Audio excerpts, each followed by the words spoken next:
Takže v 2005 som bol oslovený istou skupinou ľudí, ktorá sa snažila legalizovať transformáciu Domu umenia na Kunsthalle. A mojou jedinou podmienkou bolo zostavenie dobrej umeleckej rady. A figurovali tam mená, proti ktorým nemám nič, ani som nič nemal. A bola to, ja neviem, bola tam aj Ilona Nemetová, aj Davčíková, aj Tono Čierny, aj Ríšo Gregor tam bol napísaný, aj pani Geržová, aj Zuzana Bartošová, aj, ja neviem, Katarína Rusnáková. Bolo tam asi 12-15 mien. Hlavajová tam bola, Ondrejčka, Terén.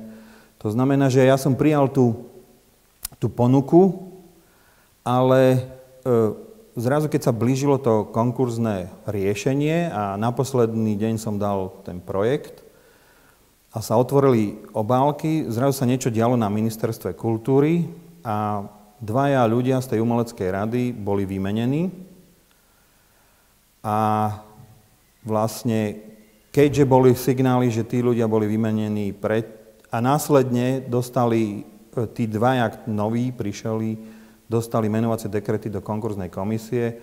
Už som tušil také nekalé jednanie a som mal pocit, že na ministerstve nie je jednotná nejaká stratégia, že sú tam dva rôzne tábory. Tak som si povedal, že sa nemienim zúčastňovať tejto hry, pretože mne nestojí za to, aby som predstúpal pred ľudí, ktorí nie sú odhodlaní posudzovať projekt ako taký, ale sú tam dosadení na to, aby zahlasovali tak, ako majú zahlasovať. Takže hodinu pred konkurzom som stiahol svoju žiadosť a už som nechal doplávať tú konkurznú komisiu s tými kandidátmi, ktorí tam boli. No celý konkurs pripravoval Zmeček, to znamená, že Zmeček bol súčasne v tej komisii a Zmeček bol ten človek, ktorý tých ľudí z umeleckej rady vyňal, a vyňal, myslím, Hlavajovú a Ondrejčku, ak si dobre pamätám, a nahradil to Sandrou Kusou a pánom Abelovským.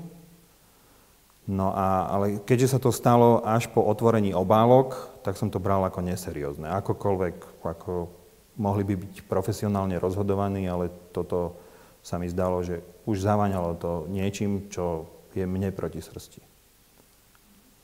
No a potom som sa na Benátskom bienále rozprával s Andrejom Zmečkom, kde sme to v 2005, keď tam bol Filko, a sme sa o tom rozprávali a mne Zmeček potvrdil, že áno, bolo to tak.